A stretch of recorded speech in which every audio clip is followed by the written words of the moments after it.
imbere y'uko duhaguruka ngo dusenge nashaka kandi gusoma izaburi.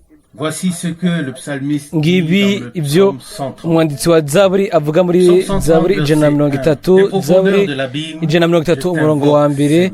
Uhoraho ndagutakambiye ndibwina, bwirukiro niwumve ijwi ryanje, amatwi yawe uyabangire kumva ijwi ryo kwinginga kwanje. Uhoraho wokwama wibuka ibigabitanyo, bwirukiro ninde yohava akazohagarara adatsinzwe.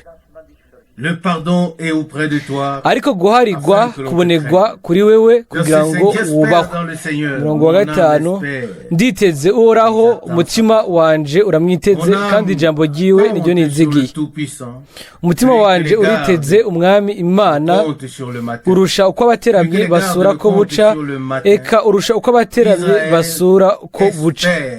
Yemwe Bisirayeli, nimwizigire Uhoraho, kuko imbabazi zibonegwa kuhoraho, kandi kuri we niho habonegwa gucungurwa kwinshi, kandi niwe azocungura Abisirayeli abakure ibyo bagabitanije byose. Uko niko bimera kuri twebwe bashiki banje na bene data, uko niko tugomba kuraba kuri we. Asubira kuraba ku murongo wa 3 akavuga ngo Uhoraho wokwama wibuka ibigabitanyo, bwirukiro ninde yohava akazohagara adatsinzwe.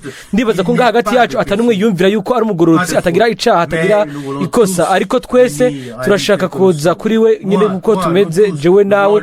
Twese turashaka kumuha icubahiro, tumuhe amashimwe, tumubwire abane kutubwira biciye mu ijambo ry'wegera ry'igiciro. Imbere yuko muri Data Frank yegera imbere, turahaguruka dusengere hamwe. Mana yizigirwa, turagushimira biva mu bwira bw'imitima yacu. Mwami, urabona icifuzo cacu, urazi ibyifuzo byacu, urazi kandi urabona ingene twiyumvira. Mwami, kura muri twebwe ego ibintu byose biremereye by'akazuyazi, uduhe mwemu wawe yera, uduhe umuriro mu mitima yacu, abire ku bwawe Mwami, dushobore kuguhimbaza Mwami, dushobore gusenga mu buryo bubereye Mwami. Mwami, twaririmbye izi ndirimbo z'ubwiza, turagusabye ngo utugirire ubuntu Mwami, utwegereze umutima wawe, utugire akagongwe kuri mugoroba, kandi uduhezagire Mana, kuko twaje atari kubwo umugenzo Mana izigirwa, twaje gusa kugira ngo duhagarare hano, ngo duhagarare gusa tube hano, ariko urabona imitima yacu, uratuzi, urazi ibyumviro byacu, umwe wese muri twebwe urabizi Mwami. Turagusabye dukomeje utugire ubuntu Mwami, kandi udufashe kuno mugoroba, tuzoba dufashijwe, uduhezagire kandi tuzoba duhezagiwe Mwami. Urazi imitima yacu, birashoboka kumure dufise umunezero, turafise umubabaro, urazi byose Mwami, urazi imero ya buri mutima wose, ariko ushoboye kuduha umutima wacu ibyo ukeneye.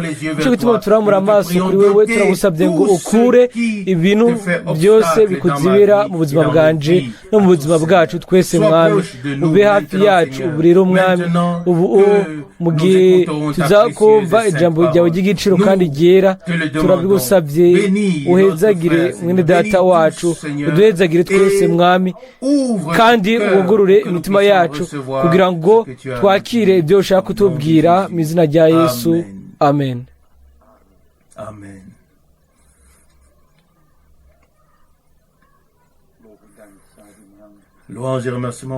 Uguhimbazwa no gushimwa bibe iby'umwami, turabyizera n'imitima yacu yose. Nibyo kurundi hakurya y'uruzi ntihazoba hakiri amakanda namwe, ibintu kimwe cerekana ku byari biri hano ku isi. Ibintu bya kera bizorengana byibagirwe, kandi byose bizoba byagizwe bishasha. Ego imitima yacu n'imibiri yacu nabyo nayo izoba mishasha. Ubumuga bwose, ibintu byose nibyo, ibintu byose bitugora ntibizoba bigihari. Mwedata Paulo arabivuga Baroma 8 akavuga ati non seulement toute la ati création, si ibyaremwe gusa ariko na twebwe nous gémissons turaniha muri uyu mubiri turindiriye ugucungurwa kw'imibiri yacu. Ni mu Baroma 8:22 na 23. Il y a toujours tant de choses hariho ibintu byinshi qui sont dans le cœur, biba on voudrait dire. mu mutima tuba dushaka kuvuga, Mais nous avons déjà, ariko twamaze dans les cantiques et dans mu ce qui a été ndirimbo hamwe n'ibyamaze kuvugwa, pris, oui, beaucoup de choses à cœur. ego twamaze gufata ibintu byinshi dushaka ku mutima. Ikibazo ni icyo kumenya nimba hari icifuzo mu by'ukuri, icifuzo by'ukuri atari gusa kuvuga ibijyanye n'inyigisho za Bibiliya cyangwa ubumenyi kuri Bibiliya. Ntegerezwa kubyemanga nkavuga mu kuri kose. Buri gihe Que je rencontre des personnes igihe mpura qui ont n'abantu envie de débattre, baba bashaka guharira, je porte en moi une souffrance. muri jewe ngira umubabaro ukomeye, Mais ce ariko n'est pas de cela qu'il s'agit aujourd'hui. ntibijyanye n'ibyo uyu munsi bijyanye no kuba ari kuba twokwegera umwami.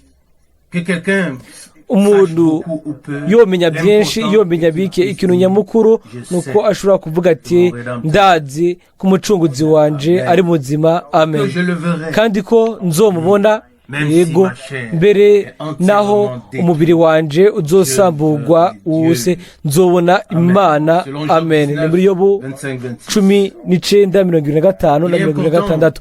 Ni iby'ingirakamaro gushira mu buryo butomoye ivyo et dire hakavugwa, que nous sommes tukavuga reconnaissants tuti pour tous les enseignements turashima parce que nous croyons kubw'inyigisho zose que nous kuko avons turizera le droit yuko d'être turafise correctement uburenganzira bwo kwigishwa mu Mais buryo bubereye, nous avons aussi ariko le turanafise droit à n'uburenganzira toutes les bénédictions, ku migisha le droit yose, à l'accomplissement de uburenganzira toutes les promesses. mu gusoza kw'amasezerano Parfois, yose. Rimwe na rimwe J'ai l'impression mba nibaza ko ego qu'il s'agisse de moi seul, ko ari nous je tous, gusa j'ai cyangwa ari twebwe l'impression twese. Hari igihe mba nibaza ko nous avons en quelque sorte hari ukuntu attristé le Seigneur, que ce twababaje soit par umwami infidélité, haba mu kutizera par quoi que ce soit cyangwa d'autre. ibyo ari byo byose, Mais j'ai l'impression ariko que Dieu ari n'arrive pas n'ukuntu nibaza ko exactement Imana idashikira neza à ce qui lui revient ivyo comme il le ibifitiye voudrait. uburenganzira nk'uko ibi bishaka, kandi ubufatanye bwacu, ugufatanya kwacu nayo, ubufatanye bwacu nayo ne sont pas aussi intimes. ntibiraba ibigumye cyane bishushe nk'uko vyategerezwa kuba. Si nous prenons là nos frères Iyo ngaha dufashe bene dans data, le christianisme, iyo dufashe bene data bo mu gikristo c'ubwa mbere tukabafata nk'ikigereranyo, baravuga bati maranata, umwami araje.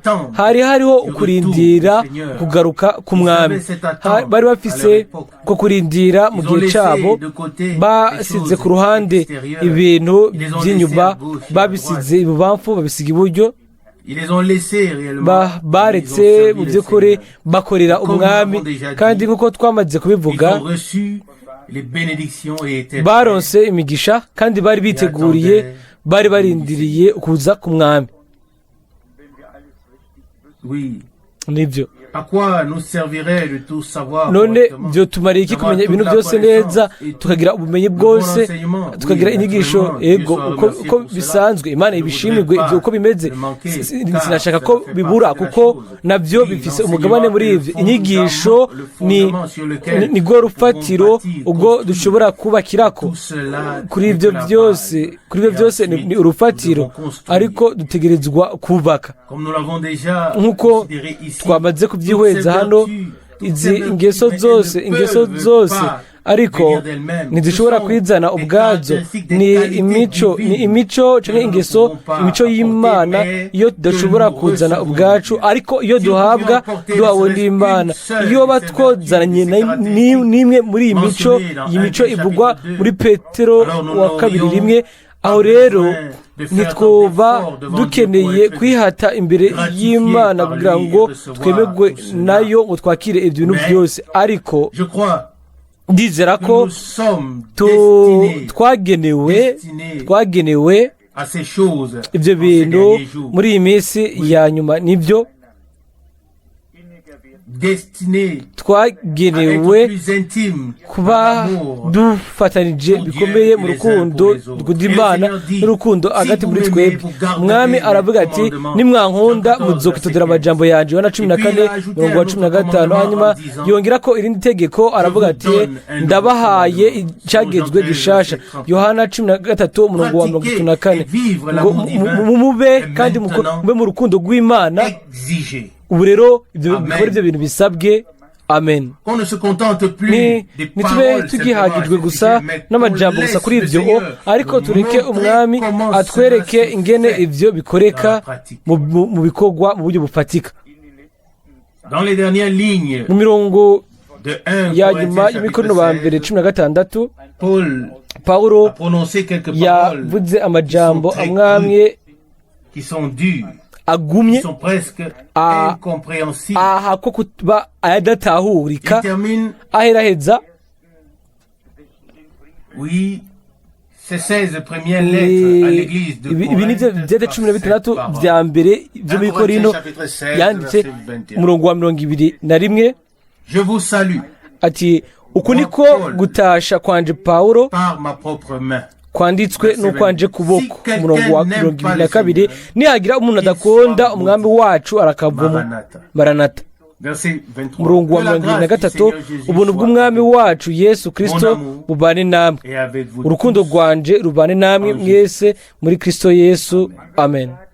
On pourrait dire, Wo ushobora kuvuga ça a été un peu trop uti dur. ici. Pawulo aha wabaye umuntu agumye cyane Je hano, crois que j'ai ariko aussi dit ici ndizera récemment, yuko hano navuze nanjye haheze iminsi mike nous avons considéré la parole twihweje de Malachi. ijambo ry'umuhanuzi Où le Seigneur Maraki, dit, en ce aho jour-là, umwami yavuze ati vous verrez muri iyo alors minsi la différence muzobona entre itandukaniro celui qui me hagati sert y'uwunkorera Et celui qui ne me sert pas n'utankorera, mène.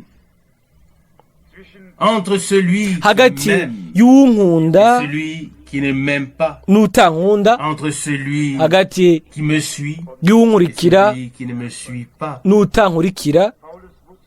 Malachie chapitre 3 verset 10. Maraki 3 umurongo wa Paul 18. savait Pawulo yari abizi yuko abadakunda bose umwami wacu baguma munsi y'uburake bw'Imana kandi bizorangira bakubiswe n'umuvumo. Nk'uko rero dukwiye kuba abashima kandi nawe turaba dusuzuguye kuko biba ari bibaye, ariko turamura amaso tukaraba umwami wacu uwatubanzirije kandi akadutegurira ikibanza vuba cyane. Azogaruka kugira ngo atware abiwe mu rugo. Igihe Pawulo yandika hano ku murongo wa 22 w'Ikorinto wa 16 ati nihagira umuntu adakunda umwami wacu arakavumwa. Iyi ni imvugo igumye. Mbega turakunda umwami? Mbega urakunda umwami? Mbega ndamukunda? Mbega bimeze gute kuri twebwe mu maso y'Imana? Atari gusa nkuko twe tubona ibintu, yego turavuga tuti mwami ndagukunda, hanyuma tukajyana inzira zacu bwite. Umuntu akunda umwami azomukorera, azifatanya nawe n'umutima we wose,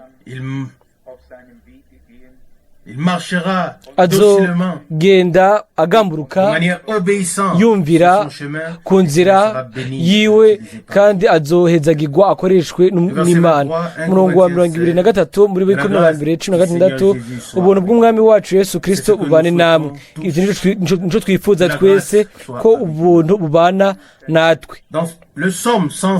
Muri Zaburi 105 dufise ikigereranyo ko Imana yafashe ijanizirana ku Bisirayeli. Hano turafise mu buryo budasanzwe muri izi Zaburi zibiri, turafise urutonde rw'ibihe byiza n'ibihe bibi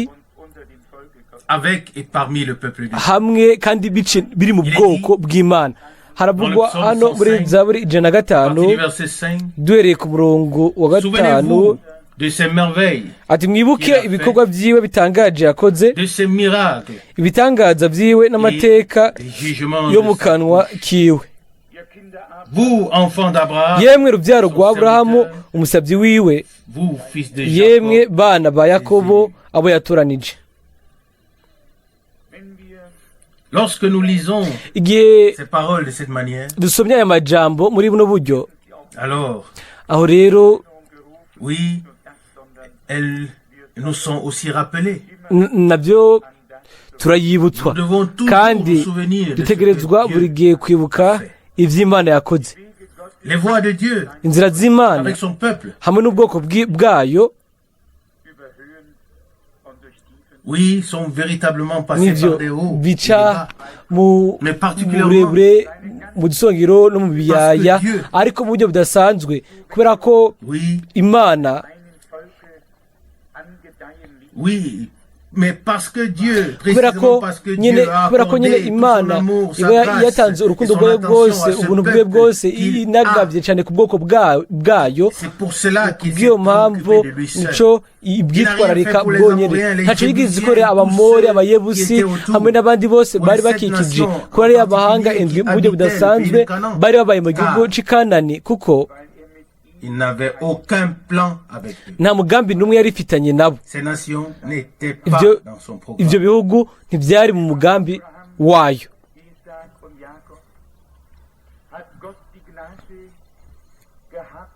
Oui, Dieu Nibyo a eu la Imana grâce de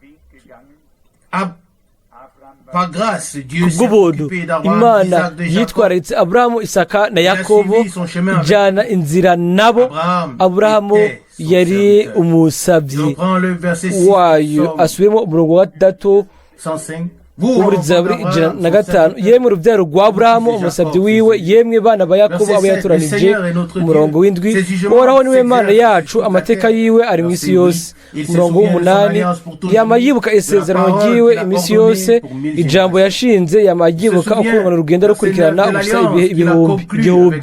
Iryo sezerano yasezeranye na Aburahamu, indahiro yarahiye Isaka, akayongera kuri Yakobo, ayitsindagira ngo ibe icagezwe, kuri Isirayeli ngo ibe isezerano ry'intahavu.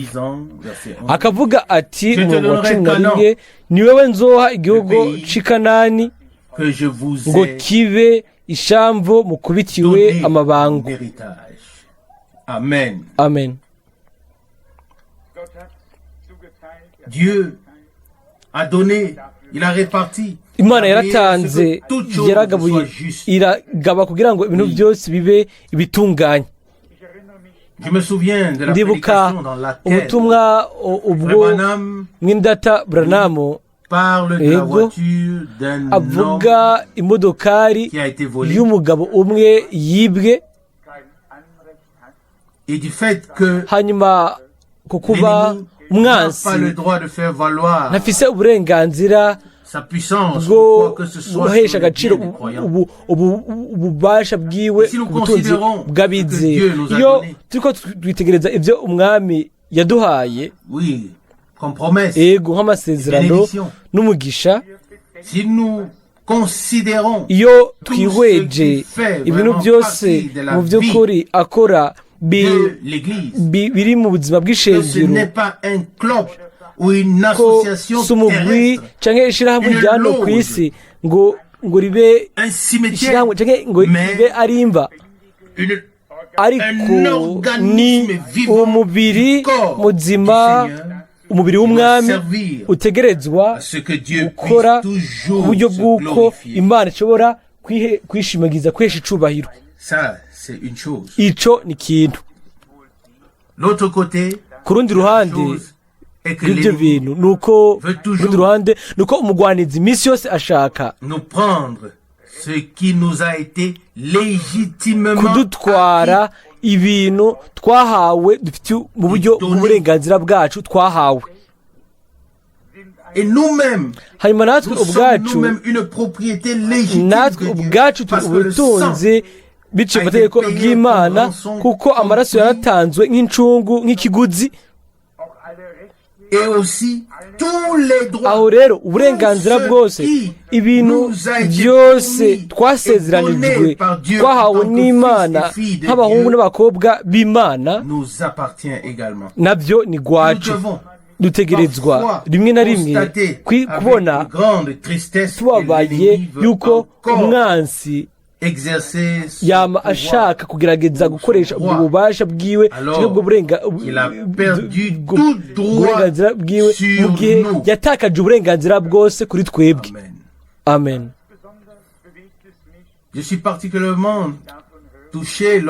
ndakogwa ko bidasanzwe iyo numva bavuga ngo abantu ngo nabizera guhera imyaka 30-40, hanyuma ngo abo bantu ngo bumvirije ubutumwa bwose bw'igiciro, baririmbye indirimbo zose z'ubwiza, hanyuma bukwi na bukwi nk'uko byabaye uyu munsi bagahamagara bakavuga ati mwene data Frank turi mu mubabaro ukomeye, bikagenda. Hanyuma kwerezo ry'iganiro nk'ico ukibaza ikibazo cyo kumenya ico Imana ati mbega nigiki Imana n'ijambo ryayo, nigiki amaraso y'umwagazi w'intama namwe mu w'Imana bashoboye kugaragaza. Hanyuma on ne le qualifie pas simplement ntitubifata gusa nko kutizera. Mudata Rusi yabajije ati nikihe cyifuzo dufise, mbega icyifuzo cyacu nikihe kuri twebwe? Nimba atari ikintu kimwe, nuko Imana yotwambika ububasha bwa mwemu yera. Amen.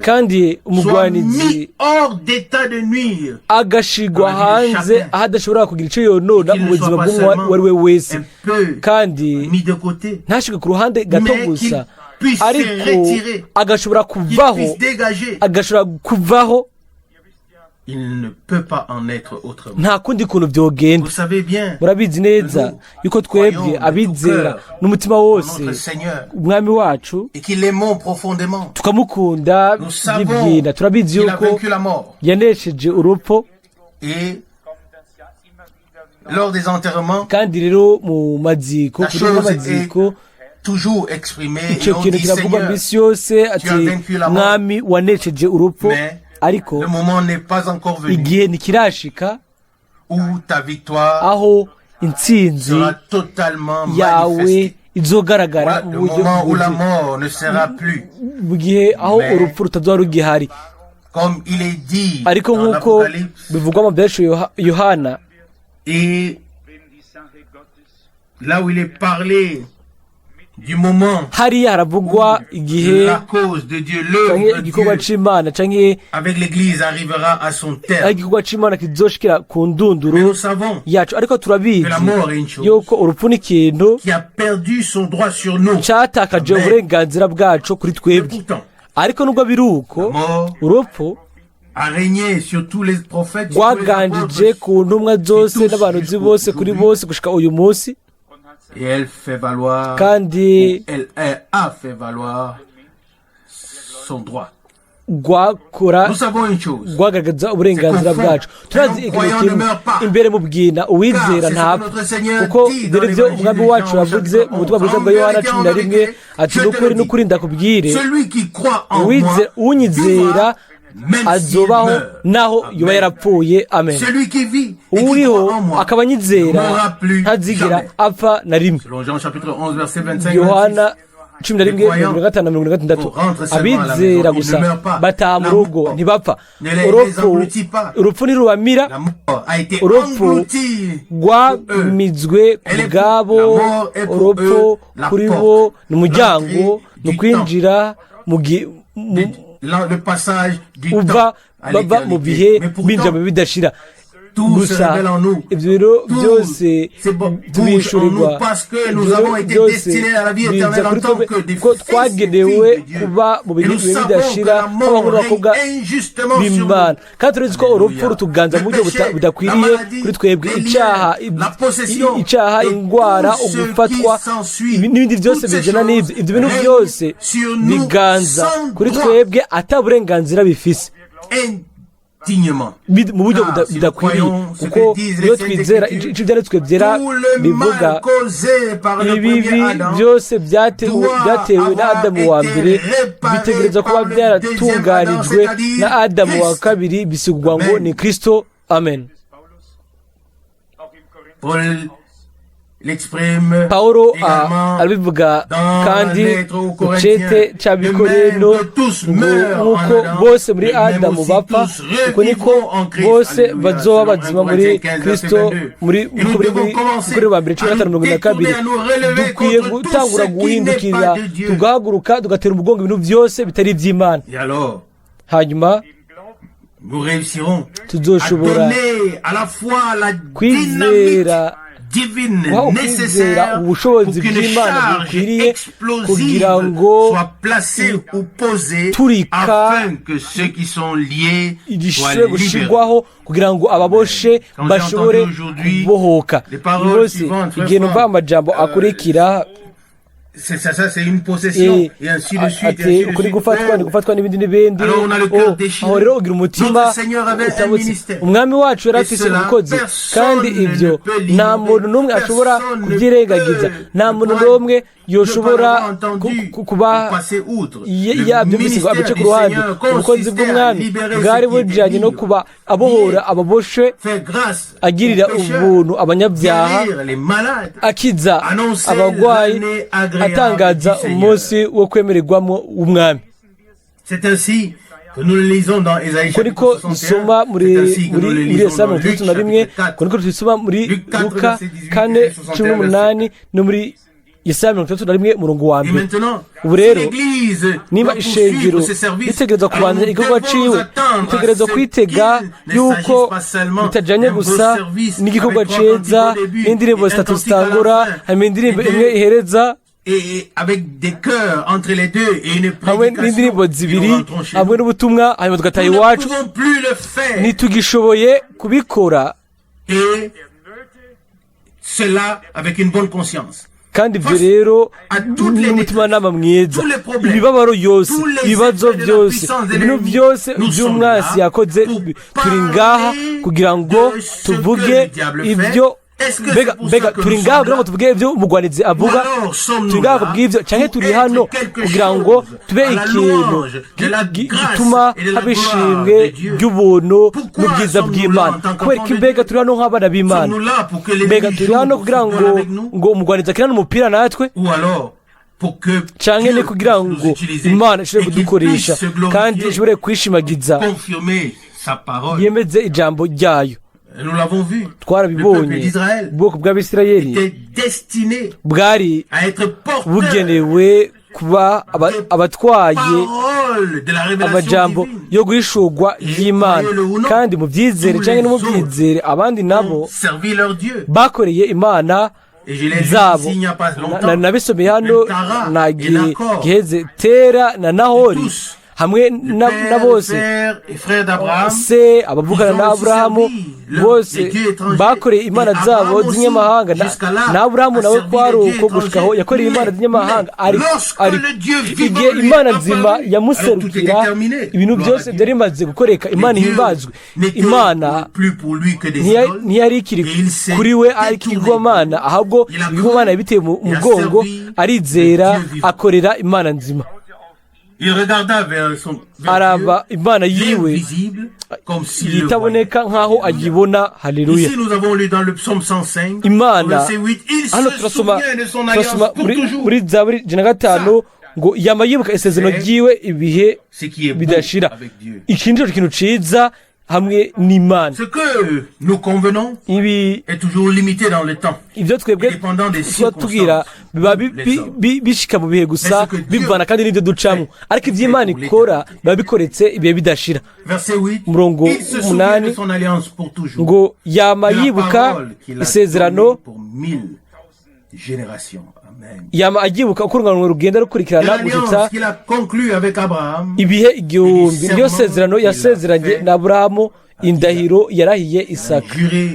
yarahiye Isaka akayongera kuri Yakobo ayitsindagira ibe icagezwe kuri Isirayeli ibe isezerano ry'inabo. Umurongo wa 11 akavuga ati ni wewe nzoha igihugu c'i Kanani ngo kibe ishamvu kubitiwe amabango.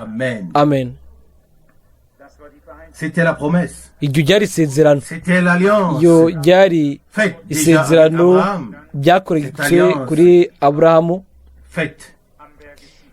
ni isezerano ryakozwe n'imana hanyuma n'ubwoko bwose bw'abisirayeli ku musozi sinayi. Mbega ibyo byari biki? Isezerano ry'imana ntiryari gusa rigarukira mu majambo gusa, ariko ryari ririmo ibirushirije, hari ibijyanye no kuba ari amasezerano y'imana, harimo ukwemezwa kw'imana ko imana igumya amasezerano yayo. Igihe nisa byategerezwa gushika aho yorodani yategerezwa kujabukwa, aho ubwoko bwategerezwa, aho igihugu cyategerezwa gufatwa, uko niko imana yari yarabisezeranyije.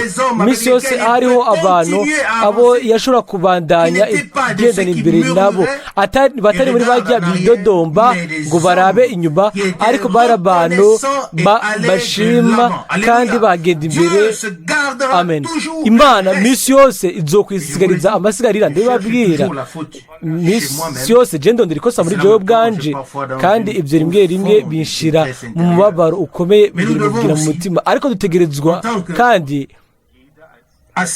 nk'ikoraniro, kandi umwe wese giti ciwe dutegereza kuza imbere y'Imana, tukavuga gusa, tukabwira Imana yacu, bwira Imana yawe, umwe wese abikore n'umutima wiwe wose. Bwira Imana yawe ati, Mwami, wavuze muri iyi minsi, uvugana natwe, watwishuriye,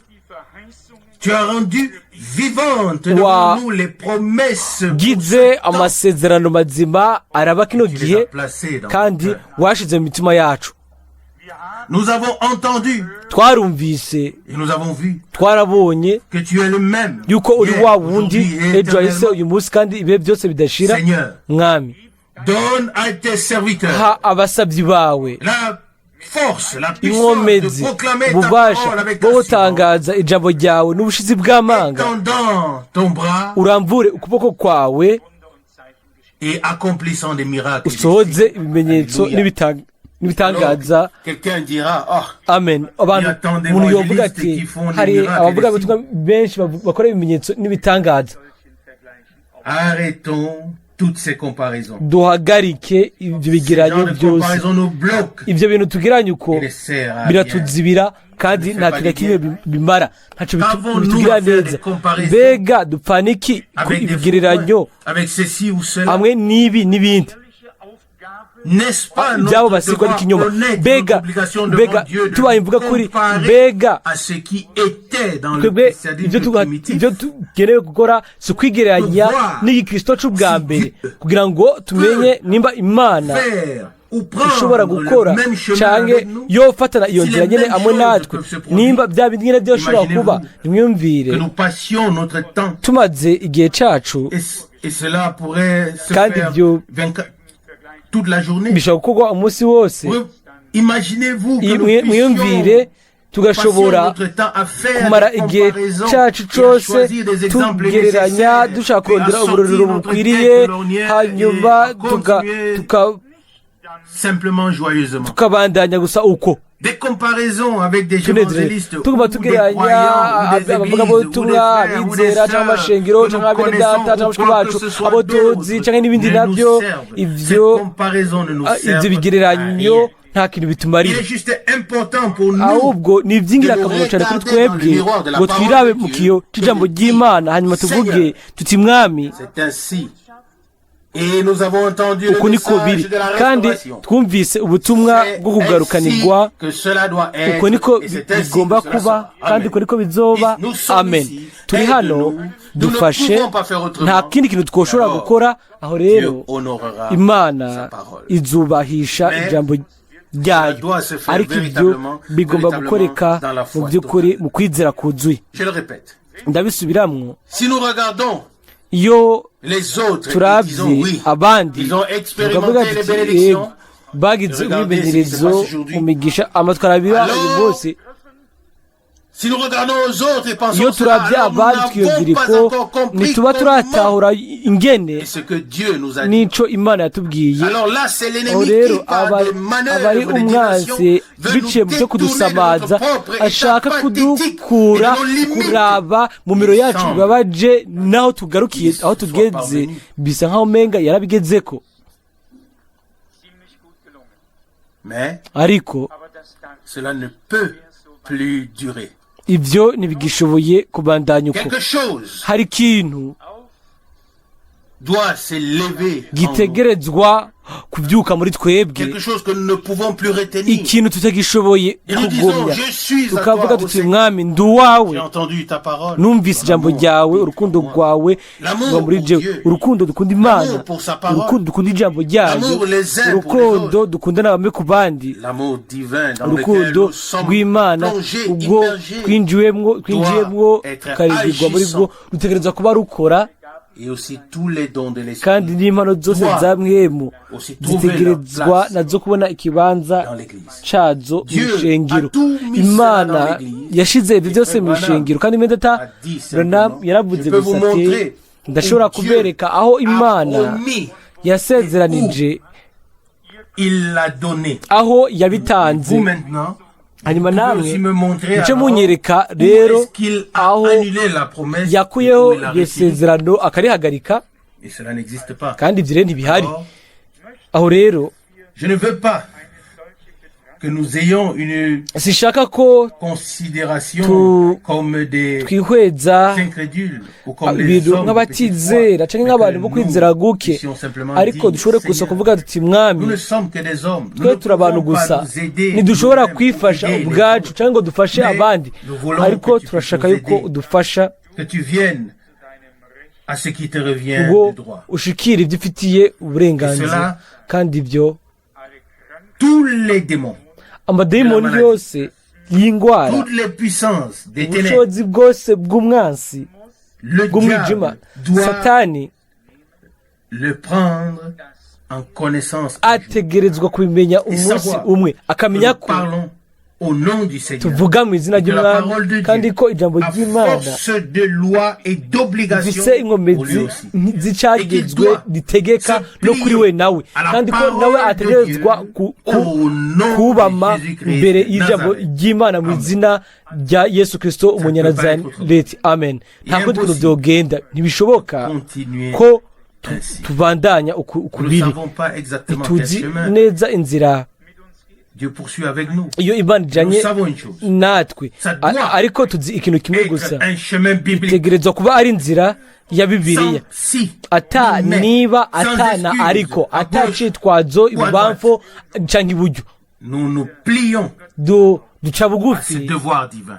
Nous kw'iyo disons, Seigneur, kuja gikorwa c'Imana. nous ne hanyuma sommes tukavuga pas tuti, encore mwami, ce que nous ntituraba devons être, ico twategerezwa kuba, ni ce que nous Canke- étions autrefois. ico twari turi Mais nous kera, sommes prêts ariko à te turiteguriye croire, kukwizera, à te servir, kugukorera, à t'obéir kukumvira et à t'aimer. no kugukunda. Nous sommes prêts à Twiteguriye nous mettre à ton service. kuja Prends-nous, igikorwa cawe, udufate, fais avec nous et par nous. ugikorane natwe, kandi biciye kuri twebwe ibyo wasezeranije. Je ne pense pas qu'il soit nécessaire de Sinibaza yuko bikwiriye mentionner kuvuga que quelqu'un, ko umuntu oui, en cela cherche sa propre gloire. muri ivyo ngo arondera ubwiza bwiwe, Il icubahiro ciwe faudra que cette bwite, personne soit un peu stupide. uwo muntu yoba qui d'entre nous ari ikigugu, N'aurait none pas ninde muri reconnu depuis twebwe longtemps yoba à quel point nous ataramenya sommes pitoyables. guhera kera ingene turabagorwa, nous ingene représentons imero yacu iteye ikigongwe, ko tuba À quel tumeze, point ingene chacun de nous est umwe impuissant, wese sans muri force, twebwe sans nta espoir. nkomezi, nta byizigiro, Il n'y a plus personne nta muntu n'umwe pourrait arracher des yoshobora arbres, spirituellement parlant. kurandura ibiti, Pour ndabivuga mu buryo accomplir bw'ingemo, kugira ngo Mais nous avons un agire Dieu icyo dans le asoza ciel. cy'igikorwa. Ariko dufise Imana mu Nous ijuru, avons un Seigneur dufise umwami assis à la droite de la majesté yicaye divine. iburyo bw'ububasha bw'Imana, Que tous ubwiza bw'Imana, arindiriye ses ennemis ko soient placés abansi we sur son bose marchepied. bashigwa munsi Oui, y'indava la terre z'ibirenge est son vyiwe. marchepied. Ego isi Et le ciel n'indava est z'ibirenge son vyiwe, kandi ijuru naryo Telle n'intebe est la y'ubwami grandeur yewe. de Dieu. Uko niko Imana, niko Imana Il ari s'étend nkuru, du ciel jusqu'à la era terre. mu ijuru gushika kw'isi. Oui, c'est écrit comme ça. Musome uko niko Le vyanditswe ciel ngo est ijuru mon trône. niyo ntebe yanje, La terre, isi mon marchepied. nayo Selon Isaïe ni 66, ndava z'ibirenge vyanje. C'est pourquoi Dieu n'est pas Yesaya seulement au ciel. umurongo wa mbere. Dieu Imana est ntiri sur la mw'ijuru terre. gusa, Imana Dieu est iri hano présent. kw'isi, Imana Et lorsque iri hano. la foi Kandi igihe devient une ukwizera foi kubaye vivante, ukwizera kuzima, alors Dieu vient à ce qui lui revient. imana ishikira Et si gifite tous les ennemis uburenganzira doivent être nimba placés abasi sur son bose marchepied, bagomba gushyirwa ce munsi n'est pas y'ibirenge seulement au byiwe ciel, si hejuru gusa car kuko la terre est isi son nayo marchepied. niho C'est ndamba ici, y'ibirenge sur byiwe cette terre, ni hano ku que isi Satan a niho plongé satani les hommes dans le malheur. yashize abantu C'est mu ici, byago sur cette terre, mu mibabaro que le ni Seigneur hano ku a isi payé aha le niho prix par son umwami sang. yarihiye ikiguzi bice ku Et maraso qu'il a yiwe pris sur kandi lui la akaba malédiction. yarikoreye C'est ici, umuvumo sur cette ni hano terre, ku isi hano que doit se manifester niho la ategereza victoire de kugaragarira Dieu qui s'est intsinzi y'imana accomplie à la croix de yasoreje Golgotha. ku Il ne musaraba peut pas en être igorogota autrement. nta kundi kuntu Il doit en byogenda être ainsi, bitegereza kumera et il uko en sera kandi ainsi, bizomera avec uko l'aide nyene et par la grâce. dufashijwe kandi ku bw'ubuntu Seigneur, bw'imana Dieu. yacu Amen. imana yacu amen Levons-nous pour la prière. turahaguruka kugira ngo dusenge Dieu fidèle, nous te remercions de tout mwami cœur wezigirwa pour les puissantes turagushimira paroles kubwo amajambo y'ubushobozi de ce soir. yo kuno Et nous mugoroba reconnaissons, Seigneur, kandi turazi mwami que nous ne sommes rien devant toi yuko atasho turi imbere yawe et que nous ne pouvons kandi rien, ko Seigneur. nta kintu na Mais kimwe toi, tu dushoboye peux tout. ariko wowe ushoboye Nous byose venons à mwami toi tel que nous tuje sommes. kuri wowe rero Nous nk'uko ne pouvons turi rien nta prendre de kintu na nous-mêmes, kimwe Seigneur. dushobora kwiha Nous ne ubwacu pouvons pas nous rendre dushobora meilleurs. kwigira beza Regarde gusumba mwami vers nous en uturave grâce. mu buntu bwawe Accepte-nous, ô Seigneur. utwemere mwami Rapproche-nous de toi, Seigneur. utwegereze Près de toi, mwami Seigneur. hafi yawe Surtout moi. mwami Et na pitié cyane cyane de moi, jewe ô ungire Seigneur. akagungwe Je te mwami demande au ndabigusabye nom de Jésus. mu izina rya Amen. yesu amen Frère Franck, prie. mwendata Père frank nawe Céleste, arasenga data twese uri tout mu mon ijuru cœur, n'umutima wanje wose remercie ndagushimiye pour ta sainte kubwo ijambo ryawe présente, pour ta sainte rihari parole, ijambo ryawe ryera pour ton kubwa saint sang, amaraso yawe yera pour ton kubwo Saint-Esprit. nk'ebo wawe yera Et ensemble, nous te prions. kandi twese hamwe Viens turagusabye à ce qui te ngo revient uje de droit uje ufite uburenganzira dans nos mu vies buzima bwacu et au milieu no de nous. hagati muri Alléluia. twebwe haleluya Fais-nous voir de utugire nos propres duhe yeux kubona n'amaso yacu tu yuko